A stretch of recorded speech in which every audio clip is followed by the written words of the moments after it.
Medir a tensão arterial em casa pode literalmente salvar vidas. Mas há aqui um problema surpreendente. Um que passa despercebido a muita gente. Existe um aparelho que imensas pessoas têm em casa, mas que poucas usam. Vamos tentar perceber porquê. E para começar, um número que nos dá a que pensar. Um estudo recente revelou algo incrível. Cerca de 1/3, ou seja, 1 em cada 3 pessoas que têm um medidor de tensão em casa, pura e simplesmente nunca o usa. Fica na gaveta. E isto, claro, levanta a grande questão, não é?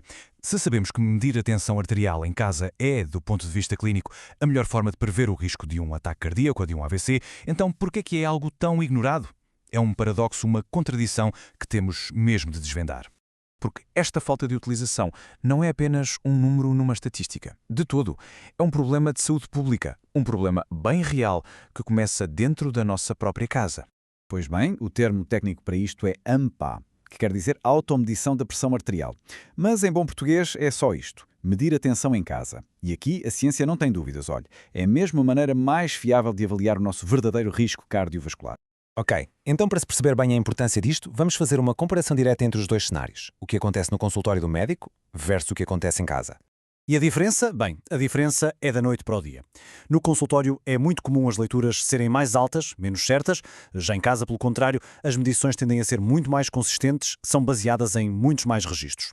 E isto dá ao médico uma fotografia muito mais nítida para, por exemplo, ajustar a medicação.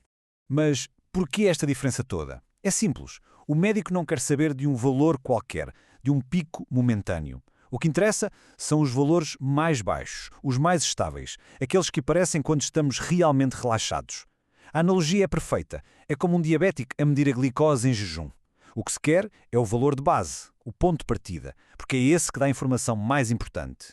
E se por acaso havia a ideia de que no consultório é tudo perfeito e infalível, bem, desengane-se. Estes dados são impressionantes. Um estudo no Sistema de Saúde britânico mostrou que em apenas 4,1% das consultas é que os procedimentos corretos foram seguidos à risca. Isto só vem reforçar a importância gigante de ter dados fiáveis recolhidos em casa. Ok, já percebemos que é importante, mas a pergunta continua no ar. Então, porquê este abandono? Vamos agora mergulhar nas razões mais humanas, mais psicológicas que estão por trás daquele número do início.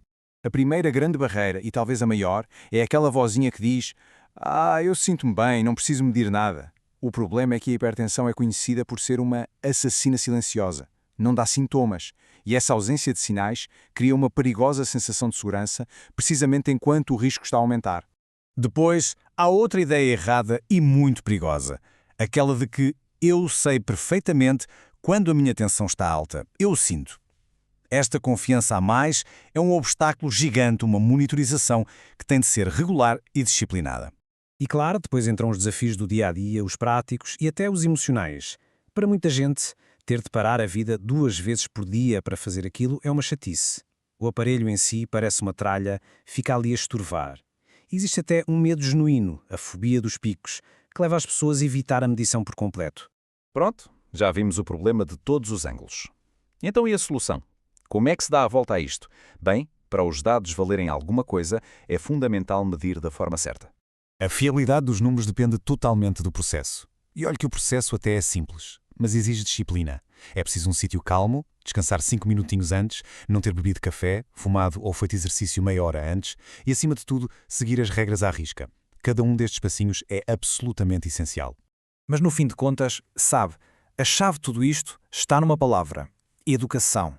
Se uma pessoa não perceber mesmo, lá no fundo, o porquê de estar a fazer aquilo, a importância vital daqueles números, então é quase certo que a rotina vai ser abandonada. É o porquê que alimenta o hábito. E para terminar, vamos espreitar o futuro. O que é que vem aí? Como é que a tecnologia pode vir a mudar completamente este cenário? Bem, a grande promessa parece estar naqueles aparelhos que muitos de nós já usamos todos os dias, os smartwatches. Imagine só, a possibilidade destes aparelhos medirem a nossa tensão arterial de forma contínua, sem sequer darmos por isso, sem termos de parar o que estamos a fazer. Isto seria, sem dúvida, uma autêntica revolução. Pois, mas há aqui um mas, e é um mas grande. A verdade é que a tecnologia ainda não está nesse ponto. Para já, estes dispositivos simplesmente não são fiáveis o suficiente para serem usados em contexto médico. E no fim do dia, a precisão é tudo. É o que realmente conta. O que nos deixa com uma última reflexão, uma pergunta para o futuro. Será que a tecnologia, por mais espetacular que se torne, vai um dia eliminar por completo a nossa responsabilidade pessoal de cuidar da saúde? Ou será que haverá sempre um lugar para a nossa própria disciplina e compreensão?